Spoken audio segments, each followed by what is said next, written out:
gentlemen, welcome back from the Dynamic Billiard Treviso Open. Today the women have entered the stage, as we could see in the little trailer, and they have started their event as well. 61 female athletes from all over Europe and the United States will compete here and make this one the largest Eurotour event for women ever. But let's focus on the open field first. Today, the last 16 players have started the day. Oliver Ortmann from Germany has ousted the #1 ranked player Niels the Terminator Feijen from the Netherlands with 9-5 in that first round of the day. Alexander Kazakis from Greece just made it over the finish line with a 9-8 victory over Radoslaw Babica from Poland. Albin Oschan from Austria fell to Tomasz Kaplan with 3-9. And that means that 2 out of the top 4 ranked players have left the tournament and had to settle for 9th place in the first round of the day alone. And in the next round, Ortmann took care of Francisco Diaz Pizarro from Spain, winning the match with 9-7 and advancing into the semifinal of the Dynamic Billiard Treviso Open. His opponent in the semifinal is Alexander Kazakis. The Greek dealt with Kaplan in his quarterfinal match. Kaplan missed an early combination shot and gave extra strength to Kazakis, who capitalized from that and consequently won the match with 9-4. It was a nice match. I played pretty good and I was lucky also in some shots. My opponent missed a very easy combination in 1-0 to make it 1-1. And I gained confidence after that. So I play pretty good in all the match. And we'll see what happens in the semi-final. I hope I win. Mats Schedner from Norway, the only remaining underdog in the field, ousted #2 ranked player Nick Vandenberg from the Netherlands in the quarterfinals with 9-4. That means that Mark Gray from Great Britain actually is the only top player left from the top 4 ranked players of the Eurotour rankings. All the other 3 are out. And Gray faced Ralf Souquet from Germany in his quarterfinal. Now that match was a close affair that came to its peak in the final 2 racks. See the last 2 racks here. Jumping into the match at a score of 8-7 in favor of Mark Gray.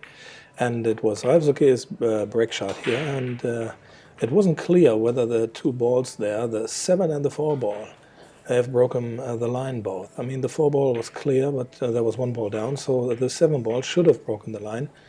In the end, it turned out the decision was taken by the referee that the 7 had broken the line, which meant that Souquet was entitled to continue shooting in this rack. Otherwise, he would have had to give the table to Mark Gray.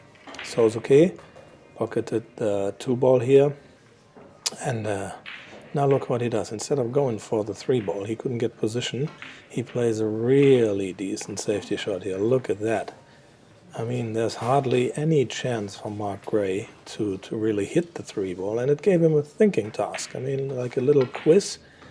So Mark Gray, instead of trying something funny, what he did was he tried to put the 3 and the 5 ball together there so that Souquet couldn't do anything with it.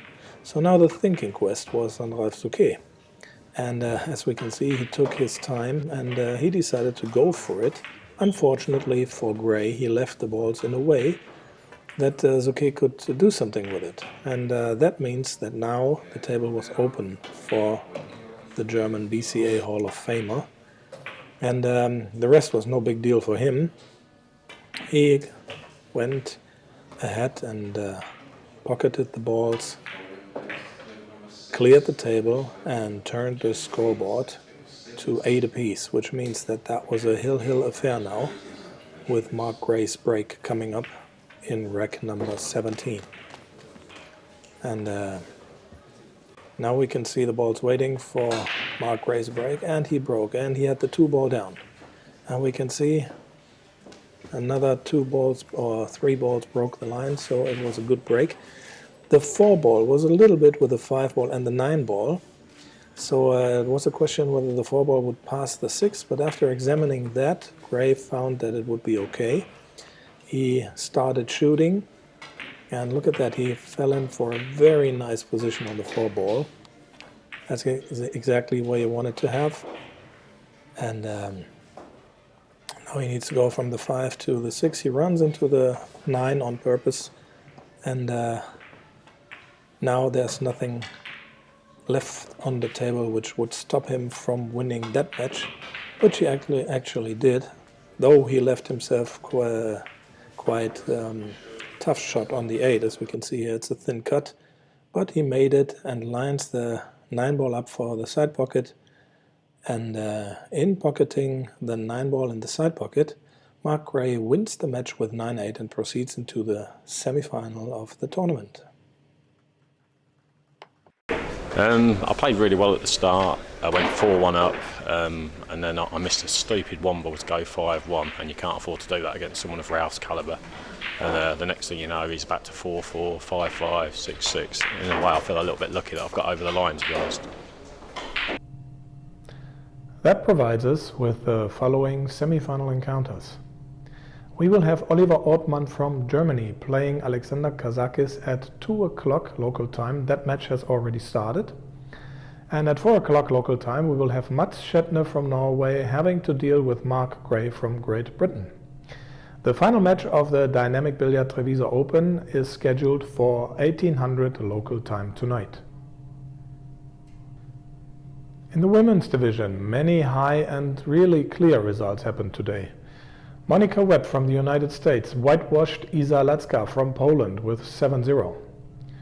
That same maximum penalty result was good for Zara Rocha from Portugal in her victory over Alessandra Ferretti from Italy. You can find all results and further information on the women's event on womenEuroTourOnline.com. That's it for the moment from Treviso. I will be back one more time today with the winner of the Dynamic Billiard Treviso Open. Until then, I see you later. Bye-bye.